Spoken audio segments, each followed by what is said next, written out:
প্রিয় ভাইরা, আমরা সবাই ইনশাল্লাহ হিংসা নিন্দা ছেড়ে দিব, একজন আরেকজনকে ভালোবাসবো। আলহামদুলিল্লাহ। আসসালামু আলাইকুম প্রিয় ভাই ও বোনেরা, সবাই কেমন আছেন? আমি মুরসালিন আহমেদ, আলহামদুলিল্লাহ ভালো আছি। তো আজকে আপনাদের সামনে অল্প কিছু কথা বলবো, ছোট্ট করে, হিংসা নিন্দা নিয়ে। কারণ হিংসা আপনাকে কত রোগ নিতে পারে। হিংসা আপনার নিতে পারবে কি জানেন? আপনি ধরেন না আছেন একটা বিল্ডিংয়ের ভিতরে, তো একজন থাকে ওই টিনের ঘরে, তো আপনি তাকে দেখি বললেন বেটা তুই টিনের ঘরে থাকস, এটা নামে হিংসা, অহংকার। তো আমরাও বেশি চাইবো যে আপনি যদি মোটরসাইকেল চালান, তো যে বাইসাইকেল চালা তাকে আপনি ভালোবাসতে হবে। কারণ এই স্থানটা আল্লাহ তালাই দিছে, ওনাকে সাইকেল কেনার মতন তৌফিক আল্লাহ তালাই দিছে, আর আপনাকে মোটর সাইকেল কেনার মতন তৌফিক আল্লাহ তালাই দিছে। যেই ভাই প্রাইভেট কারটা ঘুরে ওই ভাইয়েরও আল্লাহ তালাই কিনাইছে, কিন্তু আর যে ভাই মনে করেন পায়ে হেঁটে চলে এই ভাইয়েরও আল্লাহ তালার দুনিয়াতেই থাকে। আল্লাহ তালা এই বাইরে দিছে না তৌফিক, ওই বাইরে দিচ্ছে। তাই বলে কি আপনি এই ভাইকে ঘৃণা করতে পারবেন? না, ওই ভাইটা এই ভাইটাকে ঘৃণা করবে না। কারণ অবশ্যই এটা মুসলমানের কাতারে কোনো নাই। ঘৃণা, হিংসা করা, ঘৃণা করা এগুলা মুসলমানদের ভিতরে থাকা যাবে। ভালোবাসা থাকতে হইব। যখন আপনি হিংসা অন্তর থেকে মুছে ফেলবেন, তখন আপনার অন্তরটা হয়ে যাবে কি প্রশান্তি পাইব অন্তরে।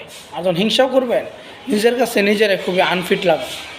তো মনে করেন যে হিংসা থেকে বাঁচতে হলে কী করতে হবে? প্রথমেই মানুষকে ভালোবাসতে হবে, মানুষকে ভালোবাসতে শিখতে হবে।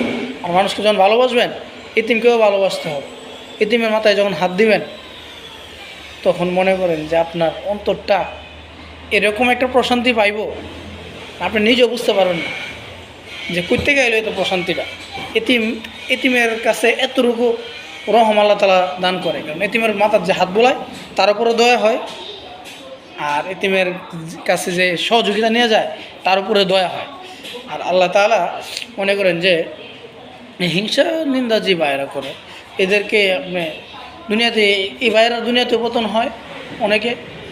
আর মনে করেন যে পরকালতে নাই, কীভাবে থাকবো? আপনি যখন হিংসা করবেন, তখন আপনি যে নিয়ামতটা পাইছেন, আর ওই ভাইটা, ওই আরেকটা ভাইকে আপনি হিংসা করবেন, ওই ভাইটা এই নিয়ামতটা পাইছে না, তখন আল্লাহ তাআলা যে আপনার কাছে যে নিয়ামতটা দিছে, এই নিয়ামতটা নিয়ে আপনি হিংসা করতেছেন, এই নিয়ামতটা আল্লাহ তাআলা নিয়ে যাবে, আপনার কাছে কেড়ে নিবে।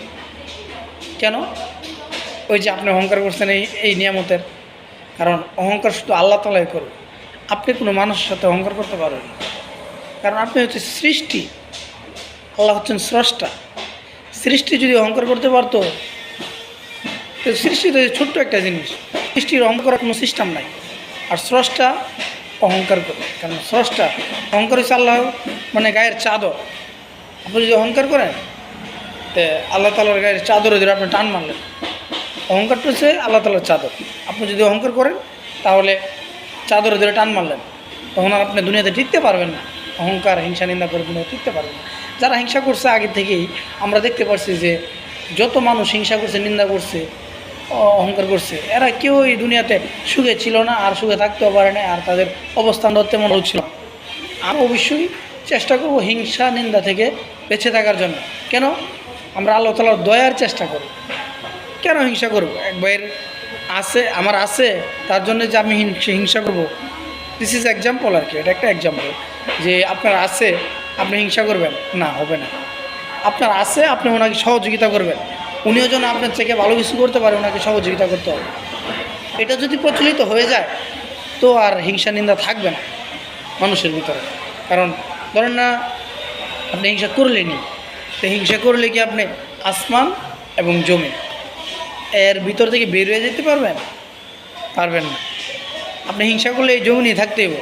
হিংসা করে কি আপনি আসমান জমিনের ভিতরের থেকে গিয়া অন্য কোনো একটা মহা বিশ্বের বা কোনো কিছুর ভিতরে আপনি থাকতে পারবেন? পারবেন না। আপনার বানাইছে আল্লাহ তাআলা দুনিয়ার জন্য। এখানে হিংসা করা যাবে না, নিন্দা করা যাবে না, কাউকে ঘৃণা করা যাবে না, সবাইকে ভালোবাসতে হবে, নিজের থাকলে আরেকজনকে সহযোগিতা করতে হবে। এটাই আর কি। আজকে পর্যন্ত ইনশাল্লাহ শেষ করছি। আসসালামু আলাইকুম ওয়া রাহমাতুল্লাহ। সবাই দোয়া করবেন।